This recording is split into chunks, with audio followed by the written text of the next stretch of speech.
నమస్తే. నేను ఇస్మాయిల్, జర్నలిస్టుగా, సామాజిక ఉద్యమకారుడిగా, తెలంగాణ ఉద్యమ బిడ్డగా ఇవాళ ఒక పత్రికలో సీనియర్ పాత్రికేయుడు, సంపాదకులుగా పనిచేసినటువంటి దేవులపల్లి అమర్ గారు రాసినటువంటి ఒక విశ్లేషణ పైన మాట్లాడదలుచుకున్నా. అది జాగృతి జర భద్రం అనే పేరుతోని ఇవాళ ఈ శీర్షిక వచ్చింది, ఈ వ్యాసం వచ్చింది.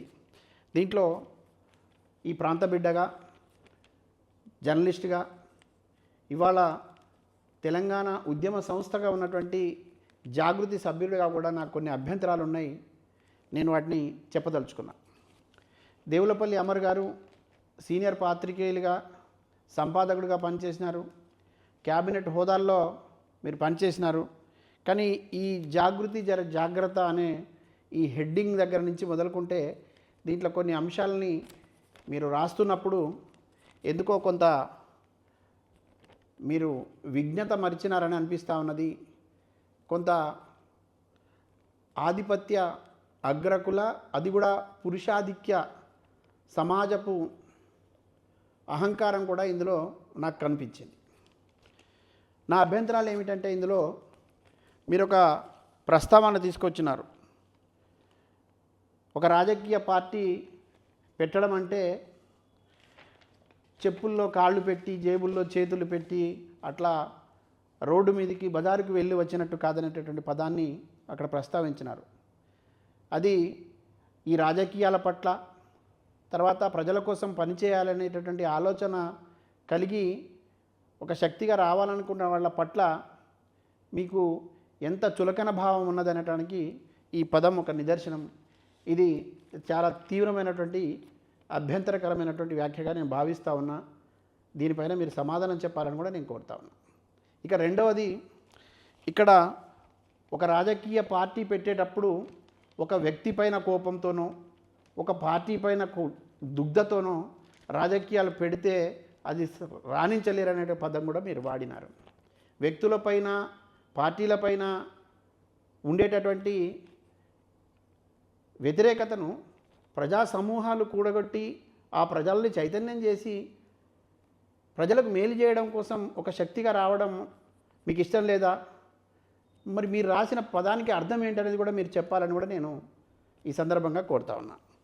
ఇక మూడో అంశం చాలా జుగుప్సాకరంగా ఉన్నది, తీవ్రమైనటువంటి ఆక్షేపణీయంగా ఉన్నది, చాలా అభ్యంతరకరంగా ఉన్నది. కేవలం నాకు మాత్రమే కాదు, ఈ ప్రాంతంలో ఉన్నటువంటి ఉద్యమకారులకు, మరీ ముఖ్యంగా మహిళా శక్తికి, తర్వాత ఇక్కడ ఉద్యమ నేపథ్యం నుంచి వచ్చి ఈ ప్రజలకు సేవ చేయాలనేటటువంటి తపనతోనే అనేక త్యాగాలకు సిద్ధపడి ముందుకు కదులుతున్నటువంటి కవితక్క అభిమానులకు కూడా తీవ్రమైనటువంటి అభ్యంతరం ఉన్నది. మీరు ఒక పదాన్ని వాడినారు, దాన్ని ఉచ్చరించడం నాకు ఇష్టం లేదు, కానీ తప్పనిసరి పరిస్థితుల్లో చెప్తా ఉన్నా. గ్లామర్ అనే పదాన్ని వాడినారు. గ్లామర్తో రాజకీయాలు అనేటువంటి, అంటే ఒక ఆడబిడ్డ గురించి వార్త రాస్తున్నప్పుడు, ఒక ఆడబిడ్డ గురించి విశ్లేషణ చేస్తున్నప్పుడు ఇదేనా మీ విజ్ఞత? ఇదేనా మీ సంస్కారం? మీకేమి మనసుకు ఏ రకమైన అభ్యంతరం అనిపించలేదా? ఇది కుసంస్కారం కాదా? మన జర్నలిజంలో మీరు చాలామందికి పాఠాలు చెప్పారు, మిమ్మల్ని చూసి చాలామంది పాఠాలు నేర్చుకున్నారు. ఇటువంటి రాతలు రాయడం ద్వారా ఇప్పుడున్నటువంటి జనరేషన్కి మీరు ఏం చెప్పదలుచుకున్నారు? ఇది చూస్తూ ఉంటే నిజంగా బాధేయడమే కాదు, దీనిపైన తీవ్రమైనటువంటి అభ్యంతరం వ్యక్తం అవుతోంది.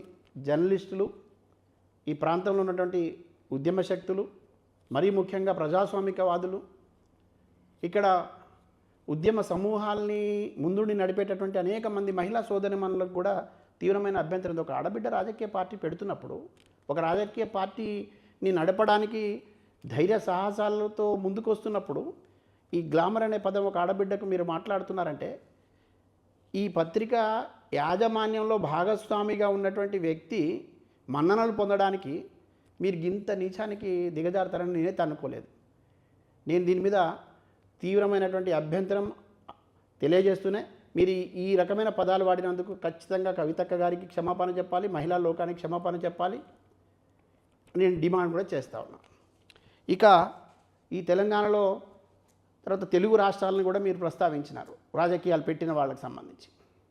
మాకేం అభ్యంతరాలు లేవు, మనం రాయాల్సిందే, విషయాలు తెలిసిన విషయాలు రాయాల్సిందే. కానీ ఇక్కడ పనిగట్టుకొని కవితక్క రాజకీయ శక్తిగా వస్తున్న నేపథ్యంలో కవితక్కను కేంద్రంగా చేసుకొని విమర్శలు గుప్పించమని, విషప్రచారం చేయమని, తప్పుడు పద్ధతుల్లో కవితక్కను కొంచెం ప్రజలకు దగ్గరవుతున్న సందర్భం లోపల ఏదో అనుమానాలు కలిగించాలని మీకు పదే పదే ఎవరైతే చెప్పి చేస్తున్నారో, మీ యజమానిగా ఉన్నటువంటి ఒక భాగస్వామిగా ఉన్నటువంటి మీ యజమాని, ఆయన చెప్పు చేతల్లో మీరు ఉండకూడదు.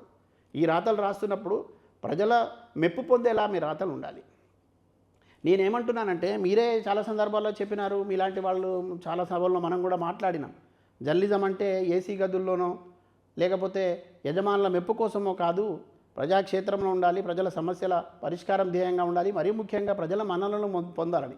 ఇది మీరు రాసినటువంటి ఈ టైటిల్ దగ్గర నుంచి ఇందులో నేను చెప్పినటువంటి అభ్యంతరకరమైనటువంటి విషయాలకు మీరు తాత్కాలికంగా ఏదైతే దురుద్దేశంతో కూడినటువంటి సలహా ఇచ్చినా లేదంటే మెప్పు పొందాలనుకున్న మీ యజమానికి మీరు మెప్పు పొందగలరేమో, కానీ ఈ రాష్ట్రంలో ఉన్నటువంటి మెజారిటీ మహిళా శక్తి మెప్పును మీరు పొందలేరు. ఈ రాష్ట్రంలో ఉన్నటువంటి ఉద్యమ సమూహాల మెప్పును మీరు పొందలేరు. ఈ రాష్ట్రంలో ఉన్నటువంటి ప్రజాస్వామిక వాదుల మెప్పును మీరు పొందలేరు. కాబట్టి దీని మీద వెంటనే మీరు తప్పకుండా విచారం వ్యక్తం చేయాలి, క్షమాపణ చెప్పాలి. మరీ ముఖ్యంగా తెలంగాణ అనేక ఉద్యమాలకు పురుడు పోసింది, ఇక్కడ అనేక ప్రజా ఉద్యమాలు నడిచినాయి. మీరు విప్లవోద్యమం దగ్గర నుంచి ఇవాటి తెలంగాణ మలిదశ ఉద్యమం దాకా అనేక సామాజిక ఉద్యమాలను మీరు చూసినారు. ఈ సందర్భం లోపల ఒక ఆడబిడ్డ ముందు నడిచి సామాజిక తెలంగాణ కోసం ఉద్యమిస్తున్న తరుణం లోపల ఒక శక్తిగా వస్తున్నప్పుడు ఆ వ్యక్తికి సంబంధించి మీరు ఇచ్చేటటువంటి సలహాలు సూచనల రూపంలో లేదంటే ఇంకేదైనా సహేతుకమైనటువంటి మార్గంలో నడవడానికి ఇంకేదైనా ప్రయత్నం చేయవచ్చు. కానీ ఇంత కుసంస్కారంతో మీరు ఈ ప్రయత్నం చేయడం చాలా బాధ కలిగిస్తూ ఉన్నది. ఇది ఇక్కడి ప్రజలు ఒప్పుకోరు, మీకు తెలుసు. మనకు తిరుగుబాటు స్వభావం ఉన్నది, మనకు ధిక్కార స్వరాలు ఇక్కడ ఉంటాయి, అది గుర్తుపెట్టుకోవాలి. తర్వాత మొత్తం ఈ ఎపిసోడ్లో చిరంజీవి దగ్గర నుంచి జగన్మోహన్ రెడ్డిని తీసుకొచ్చారు, లోక్సత్తా జయప్రకాష్ నారాయణ ప్రస్తావించారు, జేడీ లక్ష్మీనారాయణ ప్రస్తావించారు, ఆమ్ ఆద్మీ పార్టీకి సంబంధించినటువంటి ఒక ఆయనను ప్రస్తావించారు, చాలా అంశాలు చెప్పారు. కానీ ఒక మహిళ రాజకీయాలు చేయగలదా, ఇట్లా నెట్టుకు రాగలదా, రావాలని కోరుకుంటున్నా అని చెప్తూనే మళ్ళీ ఇంత విషం చిమ్మేటువంటి ప్రయత్నం మీరు చేశారంటే మహిళల పట్ల మీకు ఉన్నటువంటి భావన ఇదేనా, గౌరవం ఇదేనా? అంటే మహిళలు రాజకీయాలకు రాకూడదా, మహిళా శక్తి రాజకీయంగా ఎదగకూడదా? మీరు మళ్ళీ ఇంకో మాట కూడా దాంట్లో ప్రస్తావించినారు, ఎక్కువ మంది మహిళలు ఇట్లా ప్రయత్నం చేసిన వాళ్ళు రాలించలేదని. నేను అంటున్నా, తెలంగాణ సాయుధ పోరాటం శాఖల ఐలమ్మ గుదుపందుకుంటేనే కదా సాయుధ పోరాటం ఉధృతంగా సాగింది. మల్లు స్వరాజ్యం వీరోచితంగా పోరాడితేనే కదా మేమంతా చైతన్యవంతమై ఇవాళ ఆ వారసులుగా నిలబడి ఇక్కడ మాట్లాడుతున్నది. ఆరుట్ల కమలాదేవి చైతన్యం మీకు తెలియదా? రెండవది, ఇవాళ రాజకీయాల్లో ఉన్నటువంటి మహిళల పట్ల మీరు ఏ భావనతో ఉన్నారు? ఇక్కడ కేంద్ర మంత్రుల దాకా ఎదిగినారు కదా మహిళలు, ఇక్కడ రాష్ట్ర మంత్రులుగా ఇప్పుడు పనిచేస్తూ ఉన్నారు కదా. ఒకవేళ ముఖ్యమంత్రి పదవి ఇస్తే కూడా చేసేంత సమర్థత ఇక్కడ చైతన్యం ఉంది కదా. జర్నలిస్టులుగా, మేధావులుగా, బుద్ధిజీవులుగా ఉన్న వాళ్ళం మనం మార్గం చూపెట్టాలి, మంచి నడతతో ముందుకు సాగాలని చెప్పాలి. కానీ విమర్శ కూడా అది సహేతుకంగా ఉండాలి. ఇంత దుర్బుద్ధితో కూడినటువంటి విమర్శ మీ నుంచి వస్తుందని మేము ఊహించలేదు. నేనైతే వ్యక్తిగతంగా, తర్వాత ఒక జర్నలిస్టుగా, ఈ ప్రాంత ఉద్యమకారుడిగా, మరీ ముఖ్యంగా కవితక్కను అభిమానించేవాడిగా కూడా నేను ఇప్పుడు మాట్లాడుతూ ఉన్నా. ఇది నేను మాత్రమే కాదు, ఇక్కడ ఉన్నటువంటి ప్రజాస్వామిక వాదులందరి అభిప్రాయాలు కూడా కనబడతా ఉన్నాయి. నేను ఈ రోజుకు ఇట్లా స్పందించాలనుకున్నా, కానీ జాగృతికి సంబంధించినటువంటి అభిమానులు, కార్యకర్తలు కూడా మరి ఎట్లా స్పందిస్తారో కూడా చూడాల్సిన అవసరం ఉన్నది. నా వైపు నుంచి దేవులపల్లి అమర్ గారికి ఒక విజ్ఞప్తి, మీరు బేషరతుగా ఈ రాసినటువంటి వ్యాఖ్యల పట్ల విచారం వ్యక్తం చేయాల్సిందే. ముఖ్యంగా ఒకవేళ మీరు కవితక్కను దృష్టిలో పెట్టుకొని తక్కువ చేయాలని చూశారు కాబట్టి ఖచ్చితంగా బేషరతుగా క్షమాపణ చెప్పాల్సిన అవసరం ఉన్నది. లేకపోతే దీనిపైన తర్వాత మీ రాతలపైన, మీరు రాసినటువంటి రాతలపైన మేము ఖచ్చితంగా మాట్లాడాల్సి ఉంటుంది, మళ్ళీ రాయాల్సి కూడా ఉంటుంది. ఈ విషయాన్ని గుర్తుపెట్టుకోవాలని కోరుతూ మొత్తం యావత్ తెలంగాణ సమాజానికి నేను ఒక విజ్ఞప్తి చేస్తా ఉన్నా. రాజకీయాల్లో ఎవరైనా రావచ్చు, ఎవరైనా తమ ప్రతిభా పాఠవాలని ప్రదర్శించవచ్చు, శక్తియుక్తుల్ని ప్రదర్శించవచ్చు, ఆటుపోట్లు ఎదురవుతాయి. కానీ ధైర్యంగా ముందుకెళ్ళేటటువంటి శక్తివంతమైనటువంటి వాళ్ళకు మాత్రం తోడ్పాటును అందించాలి. పోరాట పటిమ కలిగినటువంటి వాళ్ళ వెన్నంటి ఉండాలి. నిజాయితీ కలిగినటువంటి నాయకుల్ని తప్పకుండా ప్రోత్సహించాలి.